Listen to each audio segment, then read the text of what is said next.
শুধু head coach নয়, সহকারী কোচ হিসেবেও এবারে দেশের ফুটবলে আসতে চলেছে বিশ্বমানের এক কোচ। ইউরোপীয় ফুটবলে যার তত্ত্বাবধানে ইপিএল এর নজর কেড়েছে একাধিক ক্লাব, এমনকি ফুটবলার হিসেবেও যার কীর্তিগাথা ঈর্ষণীয়। কে এই মাস্টারমাইন্ড? হেড কোচের অধীনে যিনি পাল্টে দেবেন দেশের ফুটবলের চিত্র, সে কথাই থাকছে রিপোর্ট। দেশের ফুটবলে বইছে নতুন দিনের হাওয়া, যেখানে বাফুফে ভবনের করিডর থেকে শুরু করে সাধারণ ফুটবল প্রেমীদের চায়ের আড্ডা, সবখানেই এখন একটি মাত্র আলোচনা: কে হচ্ছেন লাল সবুজের জার্সিতে হামজা সমিতদের হেড কোচ।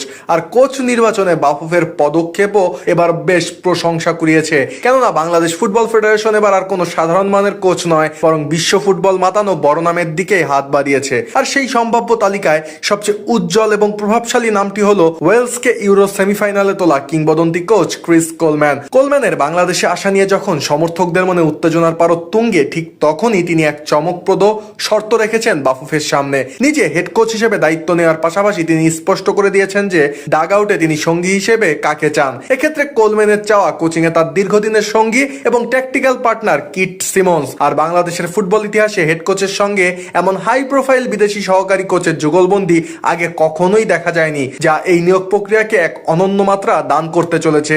এখন প্রশ্ন উঠতে পারে, কে এই কিট সিমন্স? কেন তাকে নিয়ে কোলম্যানের এতটা আগ্রহ, এবং কেনই বা তিনি বাংলাদেশের ফুটবলের জন্য অপরিহার্য হতে চলেছেন? কিট সিমন্স কেবল একজন সাধারণ কোচই নন, বরং ইংলিশ ফুটবলের সর্বোচ্চ স্তরের এক অভিজ্ঞ কারিগর। তিনি বিশ্বের সবচেয়ে জনপ্রিয় লিগ ইংলিশ প্রিমিয়ার লিগের ক্লাব ফুলহ্যামের প্রধান কোচ হিসেবে দায়িত্ব পালন করেছেন। এছাড়া প্রিমিয়ার লিগের আরেক ঐতিহ্যবাহী ক্লাব সান্ডারল্যান্ডের সহকারী কোচ হিসেবেও তার কাজ করার অভিজ্ঞতা রয়েছে। ফুটবলার হিসেবেও তার ক্যারিয়ার ছিল ঈর্ষণীয়। ইপিএল এ তিনি একাধারে ম্যানচেস্টার সিটি, ক্রিস্টাল প্যালেস এবং ফুলহ্যামের মতো বড় ক্লাবের রক্ষণভাগ সামলেছেন বছরের পর বছর। তাই বাংলাদেশ দলের সহকারী কোচ হিসেবে সিমন্সের অন্তর্ভুক্তির খবরে বৃহস্পতি তুঙ্গে দেশের ফুটবলের ভক্ত সমর্থকদের। উল্লেখ্য যে কোলম্যান এবং সিমন্সের রসায়ন বুঝতে হলে আমাদের ফিরে যেতে হবে ওয়েলস জাতীয় ফুটবল দলের সেই স্বর্ণালী সময়ে, যখন 2016 সালের ইউরো চ্যাম্পিয়নশিপে গ্যারেথ বেলদের ওয়েলস সেমিফাইনালে উঠে বিশ্বকে চমকে দিয়েছিল।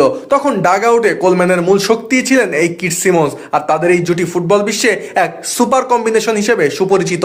কোলম্যান যেখানে মূল ট্যাকটিক্যাল ফ্রেমওয়ার্ক তৈরি করেছেন, সিমন্স সেখানে কাজ করেছেন খেলোয়াড়দের ব্যক্তিগত দক্ষতা, পজিশনিং এবং অনফিল্ড ড্রিল নিয়ে। অর্থাৎ কোলম্যান যদি হন একটি সফল প্রকল্পের স্থপতি, তবে কিট সিমন্স হলেন সেই নকশাকে বাস্তবে রূপদানকারী দক্ষ প্রকৌশলী। এছাড়াও বাংলাদেশ দলের ডাগ আউটে কিট সিমন্সকে কেন বিশেষভাবে প্রয়োজন, তার পেছনে অনেকগুলো জোরালো যুক্তি রয়েছে। আমাদের দেশের ফুটবলারদের প্রধান দুর্বলতা হলো আধুনিক ট্যাকটিক্যাল জ্ঞান এবং রক্ষণভাগের সমন্বয়হীনতা। যেহেতু সিমন্স নিজেও একজন উঁচুমানের ডিফেন্ডার ছিলেন এবং প্রিমিয়ার লিগের আধুনিক কোচিং মেথোডোলজি তার নখদর্পণে, তাই তার কোচিং এ আমাদের ডিফেন্ডার ও মিডফিল্ডাররা ইউরোপীয় ঘরানার কঠোর শৃঙ্খলা শিখতে পারবে। সব মিলিয়ে এই দুই মাস্টার মাইন্ডের আগমনে বদলে যাবে দেশের ফুটবলের চিত্র, এমনটাই প্রত্যাশা সকলের।